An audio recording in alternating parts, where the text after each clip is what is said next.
Peace, fam. This is Brother Tim coming at you, not from my mic, not from my studio. I haven't set it up yet. I'm in the process of moving.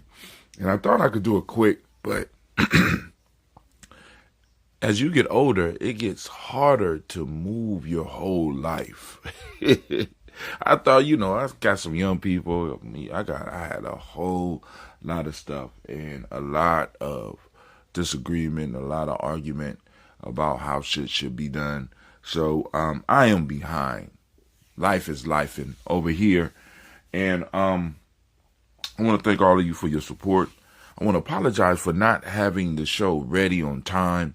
And right now I'm doing the show on my cell phone. I'm going to directly upload it so that the family could get at it.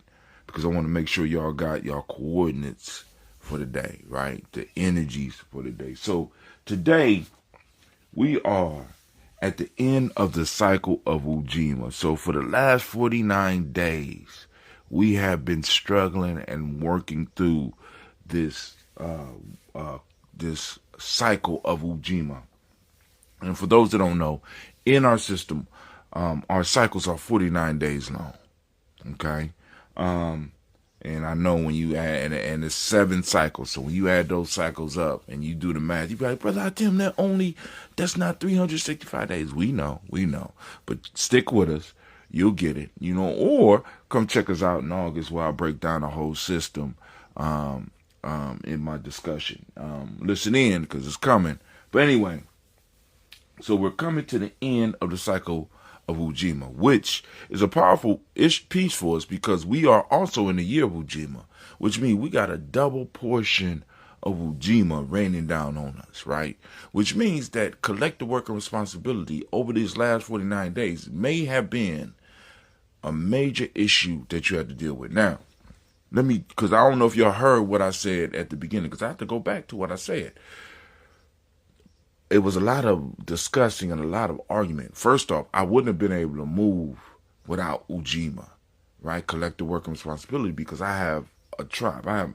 So people was coming out to help me do what I did, and it was incredible. But then there was still some disagreement. So in order for Ujima to work in its true power, you not only need people, you need people to be able to cooperate and work together.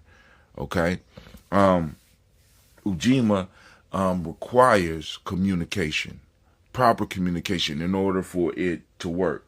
So the piece that we are majorly working on in this year as a people and as a tribe, as a nation, or wherever I'm at, is the process of communication. How do we communicate? Don't mean we always have to agree, but how do we communicate so that everybody's humanity can be recognized? Everybody's ideas can be recognized. Maybe not utilized, but at least, all right, thank you for that thought. All right, we're going to keep it moving. You understand what I'm saying? So that is a major piece. And today we get to focus on that a little bit because we are coming to the end of the cycle of Ujima. So within this cycle, collective work and responsibility has been a major piece. And it's been a very rough time for me, which is crazy because one of my birth talents is Ujima, collective work and responsibility. I've always been able to do that, but I've been struggling with it. So if you've been struggling with that, type of Ashe in, so that we, because we need to really start looking at how we can break a lot of this stuff down. And really, what I'm trying to do is to get us to start sharing our experiences. And I know this because I don't want this to sound crazy, because the major issue for many of us is that we think that we are in these isolated boxes when it comes to the experiences that we are having, when in fact what we are going through are other people are going through. And some people have conquered and figured out. What we want to do at Giami Journey is to expose you to some of the solutions, to some of the things that you think that you had to suffer alone. We don't want you to think that you need to suffer alone, all right? We don't have to suffer alone, family. There's more than enough wisdom for all of us to get it and be successful at it. All right, now moving on. So we are in the Ujima year. We are in the Ujima cycle. Then we come to the week in this Ujima cycle. In this Ujima cycle, we are in the week of Imani. Imani is that powerful principle of faith, right? And we are in the week of Imani, and we are on the day of Imani, right? So during this week, the idea was to learn about Imani, right? And we made it through the Moja of Imani, viewing Imani through a Moja, viewing Imani through Kuchi Chagalia, viewing Imani through Ujima, and it was a triple Ujima when we did that.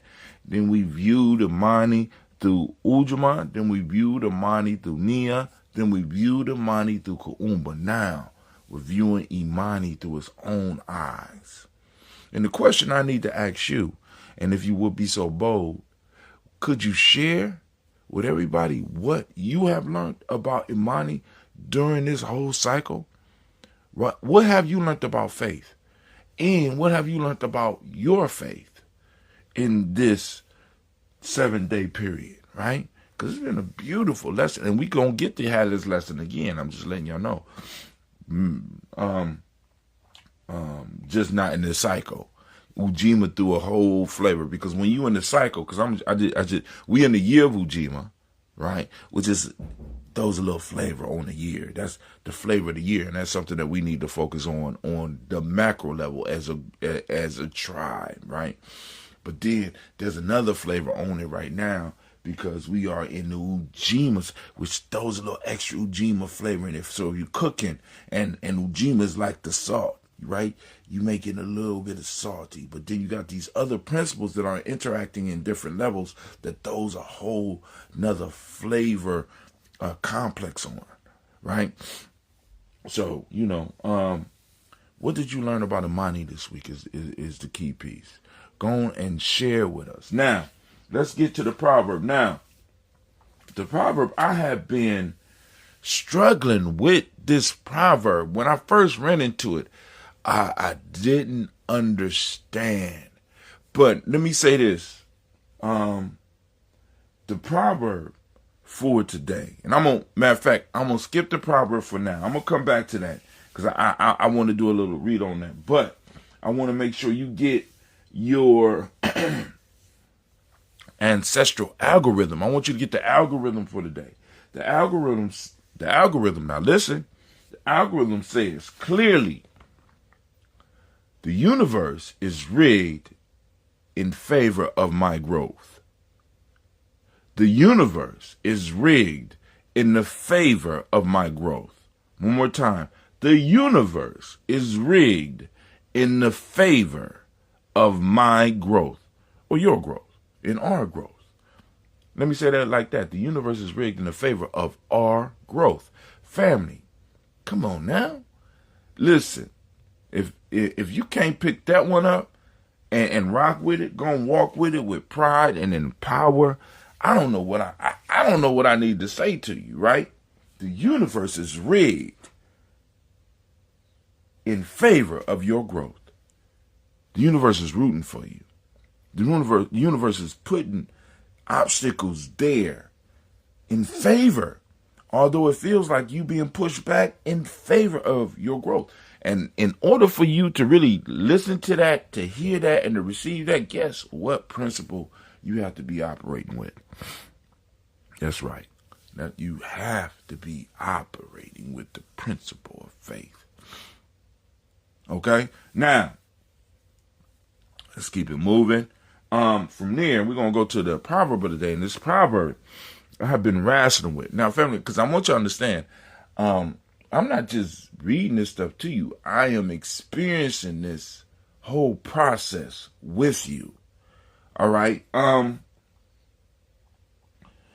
this proverb gave me a problem because, first off, I didn't know what antimony is, right?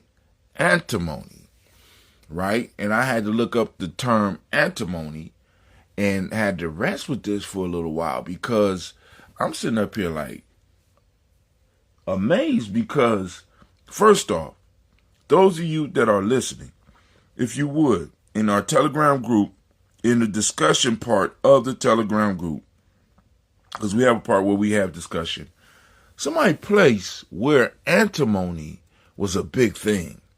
So now, and here's where I get confused. Antimony or coal, right, was a big thing in a certain culture because you could see it in the movies and all this shit.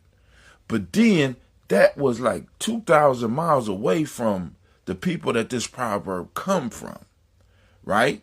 And I don't even know if they was using it. They could have been using it, but I don't know. But anyway, this proverb is from the Hausa people of the Sahel of West Africa, right? And they say, the eye cannot die. The antimony awakens it. And I'm looking at the house, because for some reason the Hausa proverbs is kind of throwing me off, right? As I go through my proverb study. It's throwing me off. Not in a bad way, but it's throwing me down rabbit holes where I'm seeing links and, maybe somebody in Gianni might need to, as we do our intensive study of proverbs or African heuristics. Maybe I coined a new term, African heuristics. We will be able to use the wisdom or the heuristics of the people to connect the culture, damn near continent wide. But you heard the proverb. Now I'm going to ask, tell me, what does it mean to you? And I am going to get busy and get back to moving. I want to thank you for your time and your patience. This is Brother Tim. And you know what? We are out.